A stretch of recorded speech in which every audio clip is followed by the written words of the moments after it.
ओम साईं राम।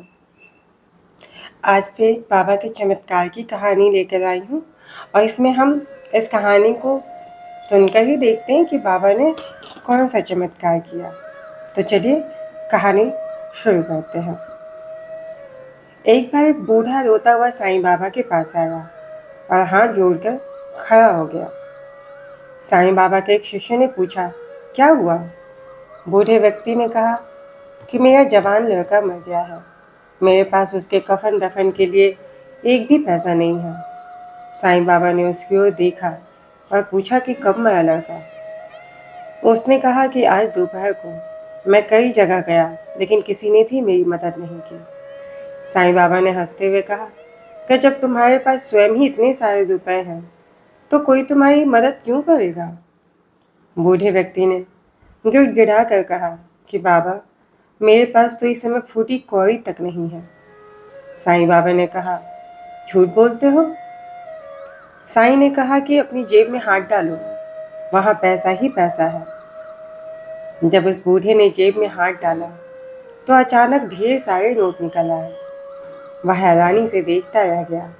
आश्चर्य के मारे उसकी आंखें फटी की फटी रह गई। बाबा ने कहा, अब जाओ और अपना काम करो। वह बूढ़ा साईं बाबा की जय जयकार करते हुए चला गया। साईं बाबा का एक और चमत्कार देखकर उनके सारे शिष्य भी जय जयकार करने लगे। हम एक दूसरी ऐसी ही कहानी देखेंगे जिसमें बाबा ने एक डॉक्टर के साथ किस तरह से चमत्कार कर उस डॉक्टर की जिसकी श्रद्धा नहीं थी बाबा में, उसकी अपने प्रति श्रद्धा कैसे जगाई। तो चलिए हम इस कहानी को सुनते हैं।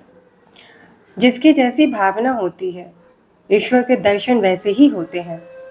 एक बार एक डॉक्टर किसी साईं भक्त मामलदार के साथ शिरडी इस शर्त पर आए कि वे श्री साईं बाबा के आगे शीश नहीं झुकाएंगे, क्योंकि उनके इष्ट श्री राम है।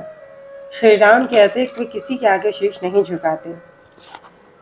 दोनों किसी तरह शिरडी पहुंचे और बाबा के दर्शन के लिए द्वारका माई मस्जिद गए। मामलदार को अपने डॉक्टर मित्र को आगे आगे जाते देख और बाबा की चरण वंदना करते देख बड़ा आश्चर्य हुआ। सब लोग भी आश्चर्यचकित थे। बाद में जब डॉक्टर से पूछा गया कि आपने अपना निर्णय अचानक कैसे बदल दिया, तब डॉक्टर ने बताया कि बाबा के स्थान पर उन्हें उनके इष्ट प्रभु श्री राम दिखलाई दिए, इसीलिए उन्होंने उनको नमस्कार किया था। जब डॉक्टर ऐसा कह रहे थे तब उनके सामने श्री साईं बाबा मुस्कुरा रहे थे।